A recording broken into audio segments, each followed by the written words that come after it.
Hi, I'm Walter Koenig, and you are watching the Project Workbench. The Project Workbench. In season 2 of the CW series Supergirl, Superman showed up, and it was really cool. I really liked the costume. It was a very big departure from what we'd seen traditionally, but I thought it was pretty cool, and I especially liked the chest emblem. And in this video, what I'm going to do is walk you through the process that I used to recreate that emblem. And this was all done using no laser cutting or CNC or 3D printing. So let's get started. I started out by drawing up the symbol in Adobe Illustrator using vector graphics. And I divided it up into 3 different layers. There's a back plate, there's a front plate, and there's these middle pieces. I then took the shapes and switched it from a shape to a stroke, and then I narrowed down the stroke to 0.03 inches, and the reason for that will become obvious later. And I did that for each of the plates.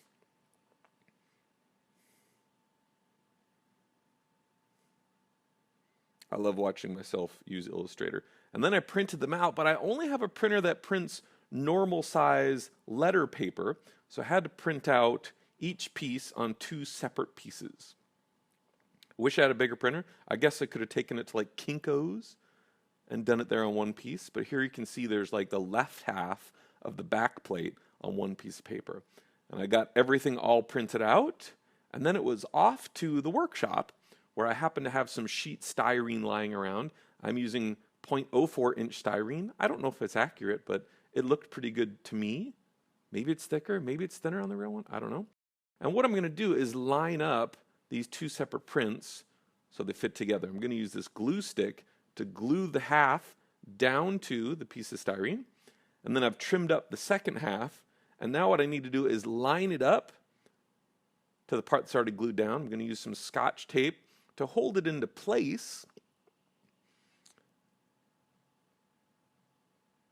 It took a while to get it right, but I finally got it into the position where I liked it.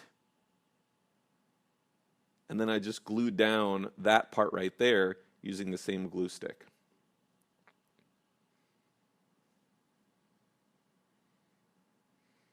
Once everything's in place, just to make my life a little easier, I'm just going to use scissors to trim roughly around the outlines, just so I don't have to deal with the whole piece.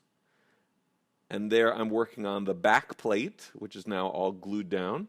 So now I'm going to start trimming it. I'm going to use my trusty straight edge. Now normally when you're cutting styrene, you can do a technique called score and snap, where you just make one shallow cut and then break it off. But it usually leaves an unpredictable edge. So in this one, I'm just going to do a series of shallow cuts. All right, I'm done with the edge now, but this top part is not a straight line. So I'm going to freehand that, and I'm not going to use my box cutter. I'm going to use an X-Acto blade on this one. And that'll allow me a greater degree of control. Basically, I'm just going to go slowly and try to be as precise as possible. Hey, and it turned out really good. I've already done the outer edge, and I'm looking at cutting out these inner shapes, but it's going to be hard using the straight edge on these straight lines.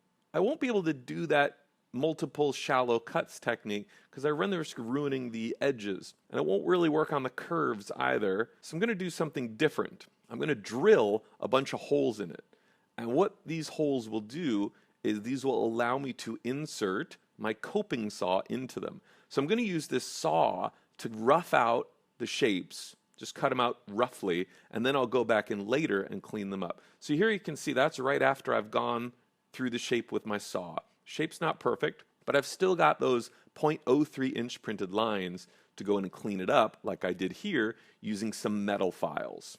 And here's the final product, all cleaned up and filed out. And really it was just a matter of being patient and being careful with the files. I used 2 different files, a round file and a flat file. And overall it came out pretty good. There's a couple little parts that required me to go back in with some sandpaper. But the overall shape came out really good. I feel like it matched my printout really good.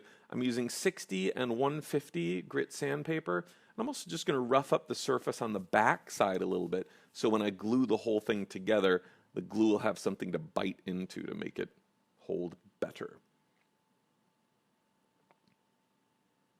Now I notice when I cut it out, I dinged up the edges a little bit. So I'm going to go and repair those, and I'm going to use this Evercoat putty because it's really tenacious, sticks really well. And part of my process is I actually cut out the parts and make them bigger holes so the putty has something bigger to bite into.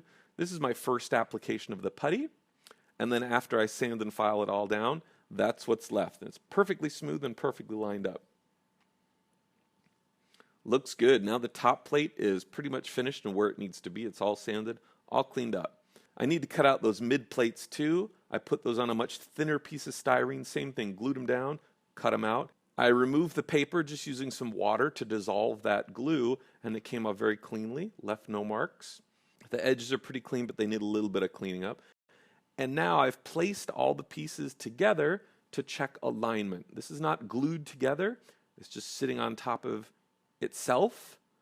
And you can see all of the things line up pretty well. Okay, that middle piece isn't perfectly in place. But everything lines up great. Everything fits perfectly. My technique so far has borne fruit. There it is, looking pretty good. Now the next step, and I wasn't sure how to handle this, in each of those spaces between the top plate and the middle plates, there is some sort of texture. I don't really know what it is, but I'm going to try to simulate that. But first I'm going to do a test. I want to test this paint I got, this Rust-Oleum, on styrene to see how it sticks, see if it dissolves it. It's got a really interesting texture on it, which you can see on the cap, that I feel matches the look I'm going for. So that's the crack right there, those different spaces that I'm trying to fill. So I masked off that styrene, sprayed on some of that texture paint. You can see here it's still wet, but it gives a really nice texture, which I think will give me the effect I want. This is after 2 coats, and I noticed there is an art to this. You don't really want to go on too heavy because then it starts to flatten out a little bit. I peeled off the tape and it came off absolutely perfectly. The trick to this stuff and painting in general when masking is you do one light coat and then you follow up with another coat, maybe heavier. You don't want to start with a heavy coat because the wet paint will tend to seep under the tape. All right, next step, I need to mask off a bunch of my pieces because I don't want that texture spray to go everywhere. I just want it in the cracks and along the edges. So I'm going to tape off, using blue painter's tape, every piece that isn't the back plate. The B is for back, by the way, just so I can remember which side goes down. So I've got the tape on each of my pieces, or in this case, I'm just doing a test piece. And then I'm going to go in with my X-Acto knife and just trim up the edges. So there's a sample of what the pieces are going to look like. And now I've got all of my mid plates all taped off. You can see I had to do a couple different layers of tape to get full coverage. But that looks like it's right about where I need it to be. And then I taped off the top plate. So we're looking at the front side of the top plate right now. And then I flip it over and I trim it out using my X-Acto knife, and there's the final results.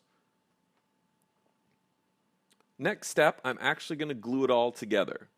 So I'm going to position the top plate, and I've got some tape along the top to hold it in place. So this is going to hinge up along those 3 pieces of tape, and that'll give me the opportunity to put some glue on the back side of the top plate and then lay it down and see how it's all lined up nicely, and it should fall right back into place. This didn't actually work as well as I had hoped, but it's a good starting point.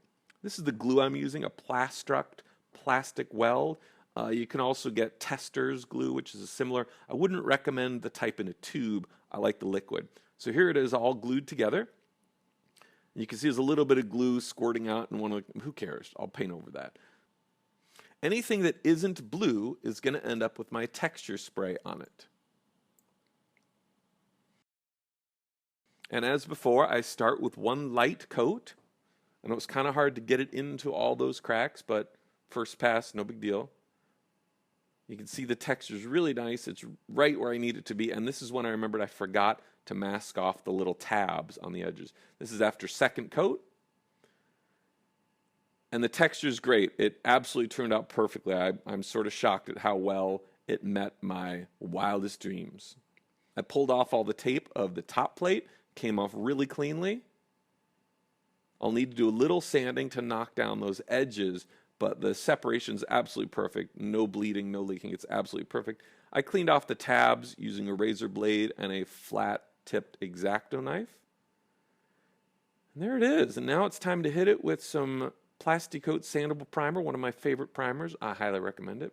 And here is the final product. Turned out pretty darn good. I recommend you give it a try yourself and let me know how it turns out. If you do one of your own, post a link below to your video or your website or your blog or whatever and let me know how it turned out. Thank you so much for watching. If you enjoyed this video, please be sure to subscribe and like it and let me know what you want to see in future videos. Thanks so much, and we will see you for the next one.